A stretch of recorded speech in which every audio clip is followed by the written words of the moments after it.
Train മുകളിൽ കൂടി പോയി ഞാൻ അടിയിലായിരുന്നു. അപ്പോൾ ഞാൻ എനിക്ക് നോക്കാൻ വേണ്ടി ഇനി എത്ര പാസ് ചെയ്യാണ്ട് വണ്ടി ഒന്ന് നോക്കുമ്പോൾ കാല് അതിൻ്റെ ഉള്ളിൽ പോയത്.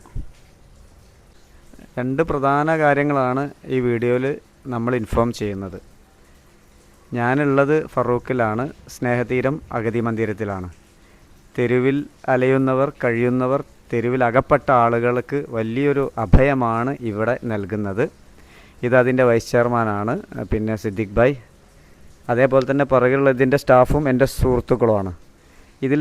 ഈ വീഡിയോയിൽ പറയുന്നത് എന്താ പറയുക, ഇദ്ദേഹം പിന്നെ കാര്യങ്ങൾ നമ്മൾ അറിയണം. പെട്ടെന്നൊരു ട്രെയിൻ ആക്സിഡൻറ്റ് സംഭവിച്ചു. പിന്നെ നിർഭാഗ്യവശാൽ 2 കാലുകളും അദ്ദേഹത്തിന് നഷ്ടപ്പെട്ടു. പിന്നെ ഇദ്ദേഹത്തോട് തന്നെ കാര്യങ്ങൾ ചോദിക്കുക. അപ്പോൾ അത് ഒരു അവയർനെസ്സും ഉദ്ദേശിക്കുന്നുണ്ട്. പിന്നെ ഈ വീഡിയോ നിങ്ങൾ പറ്റുന്ന രീതിയിൽ ഷെയർ ചെയ്യുക. കാരണം ഇദ്ദേഹം എവിടെയാണ് എന്നുള്ളത് പിന്നെ അറിയില്ല അല്ലേ കർണാടകയാണ്. ബാക്കി റിലേറ്റീവ്സ് ഒന്നും പിടുത്തം കിട്ടിയിട്ടില്ല. എത്രയോ വർഷം മുന്നേ വന്നാണ്. നമുക്ക് ഇവരോട് ചോദിച്ചിട്ട് ബാക്കി കാര്യങ്ങൾ ഇവർ സംസാരിക്കുന്നതാണ്. മലയാളം അറിയോ സിദ്ദിഖ് സാർ? അറിയല്ലോ അല്ലേ? പേരെന്താ? ശിവശങ്കർ അല്ലേ? എവിടെയാണെന്ന് അറിയോ കർണാടകയിൽ? കർണാടക വീടറിയോ? എത്ര വർഷമായി ഇവിടെ വന്നിട്ട്? 10-23 കൊല്ലമായി. എന്ത് ജോലിയാണ് ചെയ്തിരുന്നത്? ഞാൻ ആദ്യം ബിസിനസ്സായിരുന്നു, പോപ്കോൺ. എവിടെ? അത് തൃശ്ശൂർ, കോഴിക്കോട്, മാങ്ങാവരൊക്കെ ഉണ്ടായിരുന്നു. ഇവിടെ കടകൾക്ക്, ഹോൾസെയിൽ കടകൾക്കൊക്കെ സപ്ലൈ ആയിരുന്നു. പിന്നെ നമ്മളത് നഷ്ടപ്പെട്ടിട്ട് പിന്നെ ഹോട്ടൽ പണിക്കൊക്കെ പോകുമായിരുന്നു അല്ലേ? എത്രാം വയസ്സിലാണ് അങ്ങോട്ട് വന്നത്? എനിക്കൊരു 10-16 വയസ്സുണ്ടാവും. അന്ന് 16-ാം വയസ്സിൽ വന്നു. ഇപ്പം എത്ര വയസ്സായി? ഇപ്പോൾ 38 വയസ്സായി അല്ലേ? വീട്ടിലേക്ക് യാതൊരു കണക്ഷനും ഇല്ല? അല്ല, വരായിരുന്നു. പിന്നെ അച്ഛനമ്മയൊക്കെ മരിച്ചപ്പോൾ ഞാൻ പിന്നെ അങ്ങോട്ട് വലുതായിട്ട് കളക്ഷൻ ഇല്ല. അതാണല്ലേ. എന്ത് സംഭവിച്ചെന്ന് പറയാൻ പറ്റുമോ? പ്രയാസമുണ്ടോ? എന്ത് സംഭവിച്ചു എന്നുള്ളത്? ട്രെയിൻ ക്രോസ് ചെയ്യുമ്പോൾ. എവിടുന്ന്? കൊയിലാണ്ടി. എന്നിട്ട് പറഞ്ഞോളൂ. അപ്പോൾ സംഭവിച്ചപ്പോൾ ട്രെയിൻ ഇടിച്ചപ്പോൾ ഞാൻ അതിൻ്റെ അടിയിലായിപ്പോയി. ട്രെയിൻ മുകളിൽ കൂടി പോയി ഞാൻ അടിയിലായിരുന്നു. അപ്പോൾ ഞാൻ എനിക്ക് നോക്കാൻ വേണ്ടി ഇനി എത്ര പാസ് ചെയ്യാണ്ട് വണ്ടി ഒന്ന് നോക്കുമ്പോൾ കാല് അതിൻ്റെ ഉള്ളിൽ പോയത്. ഇഞ്ചൻ കടന്നു പോയി ആകെ ഇത് മാത്രം പൊട്ടിയിട്ടുണ്ടായിരുന്നുള്ളൂ. അതിൻ്റെ അടിയിലായിരുന്നു ഞാൻ. അത് പോയിക്കൊണ്ടിരിക്കുമ്പോൾ ഞാൻ ഇനി ബാക്കിലേക്ക് എത്രയുണ്ട് വണ്ടിയെന്ന് പറഞ്ഞ തല ഇങ്ങനെ നോക്കുമ്പോൾ അറിയേണ്ട അതിൻ്റെ ഉള്ളിൽ ഇതിൻ്റെ വീലിൻ്റെ ഉള്ളിൽ പോയി. എങ്ങനെ ഇവിടെ എത്തിയത്? അവിടെ ആൾക്കാർ കൊണ്ട് മെഡിക്കൽ കോളേജിൽ എത്തിയിട്ട് അതെ. അല്ല, ഇതിലെ വലിയൊരു അവയർനെസ് ഇങ്ങനത്തെ സംഭവങ്ങൾ ഒരുപാട് നടന്നുകൊണ്ടിരിക്കുന്നുണ്ട്. തീർച്ചയായിട്ടും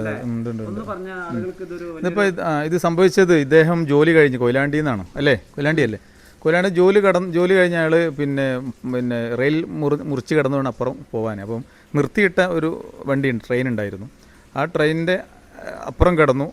ഉടനെ തന്നെ അടുത്ത പാളത്തിലൂടെ മറ്റൊരു ട്രെയിൻ കയറി വന്നതാണ്. അത് തട്ടി ഇദ്ദേഹം കമിഴ്ന്ന് വീണിട്ടാണ് ഈ പരിക്ക് പറ്റിയത്. അപ്പോൾ കമിഴ്ന്ന് വീണ് കിടന്നു. ട്രെയിൻ അങ്ങനെ പോയി. ഇദ്ദേഹം കരുതിയത് എന്താണെന്ന് വെച്ചാൽ ട്രെയിൻ പോയി കഴിഞ്ഞു എന്ന് കരുതിയിട്ട് കാല് എഴുന്നേൽക്കാനുള്ള ശ്രമം നടത്തുമല്ലോ.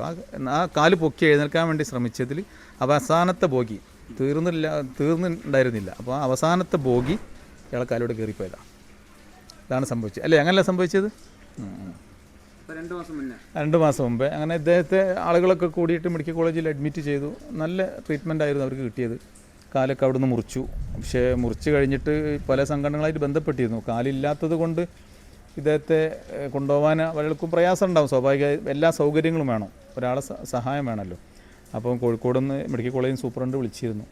അപ്പോൾ നമ്മൾ പോയി വിസിറ്റ് ചെയ്തപ്പോൾ ഇതാണ് അവസ്ഥ. അപ്പോൾ ഉടനെ തന്നെ ഞങ്ങൾക്ക് ഇതിനെ കണ്ടു നിൽക്കാൻ തോന്നിയില്ല. ഉടനെ തന്നെ ഞങ്ങൾ അദ്ദേഹത്തെ വണ്ടിയെടുത്ത് പേപ്പറെല്ലാം ശരിയാക്കി ഇങ്ങോട്ട് കൊണ്ടുവരായിരുന്നു. വന്നപ്പോഴാണ് ഇതിലുള്ള കഥകളൊക്കെ അറിയുന്നത്. ഇദ്ദേഹം വലിയൊരു പോപ്കോണിൻ്റെ ബിസിനസ്സൊക്കെ നടത്തിയ ആളായിരുന്നു. പിന്നെ വീട്ടിൽ അമ്മയും അച്ഛനൊക്കെ മരിച്ചപ്പം നാട്ടിലേക്ക് പോകാനുള്ള ഒരു മാനസിക വിഷമം കൊണ്ട് വീട്ടിൽ നിന്ന് അകന്നുപോയി. കുടുംബങ്ങളൊക്കെ ഉണ്ടെന്നാണ് പറയുന്നത്. നമുക്ക് ഇദ്ദേഹത്തിൻ്റെ കുടുംബത്തെ കണ്ടെത്തണം. നമ്മളിതിൽ വലിയ ഒരു രണ്ടാമത്തെ സന്ദേശം അതാണ്. ഇദ്ദേഹത്തിൻ്റെ കുടുംബത്തെ നമുക്ക് കണ്ടെത്തുക എന്നുള്ളതാണ്. ഒന്നാമത്തത്, നമ്മൾ ആരൊക്കെ തന്നെ ട്രെയിൻ മുറിച്ച് കിടക്കുന്നതും വളരെ സൂക്ഷിച്ച് വേണം കൈകാര്യം ചെയ്യാൻ. ട്രെയിൻ മുറിച്ച് കിടക്കാൻ, നമ്മൾ പാളം മുറിച്ച് കിടക്കാൻ പാടില്ല. വലിയ അപകടമാണ്. അങ്ങനെ സംഭവിച്ചാൽ തന്നെ ഇദ്ദേഹം ചെയ്ത് വലിയ ഒരു സന്ദേശമുണ്ട്. കമിഴ്ന്ന് കിടന്നു. പക്ഷേ കമിഴ്ന്ന് കിടന്നു എന്നുള്ളതാണ്. അല്ലെങ്കിൽ ഇദ്ദേഹത്തിൻ്റെ കയറിപ്പോയേനെ, അത് സംഭവിച്ചില്ല. ഏതായാലും ഇദ്ദേഹം രക്ഷപ്പെട്ടു. ഇനിയും ജീവിക്കാൻ ഒരുപാട് സാധ്യതകളുണ്ട് ഇദ്ദേഹത്തിന്. 2 കാലില്ല എന്ന് മാത്രമേ ഉള്ളൂ. ജീവിക്കാൻ ഒരുപാട് സാധ്യതകളുണ്ട്. നമ്മൾ വൈകാതെ തന്നെ ഇദ്ദേഹത്തിന് നല്ലൊരു 2 കാല് വെച്ച് കൊടുക്കും. കാല് വെച്ച് കൊടുത്തിട്ട് ഇദ്ദേഹത്തിന് ജീവിതത്തിലേക്ക് കൊണ്ടുവരണം. നമുക്ക് 38 വയസ്സല്ലേ ഉള്ളൂ.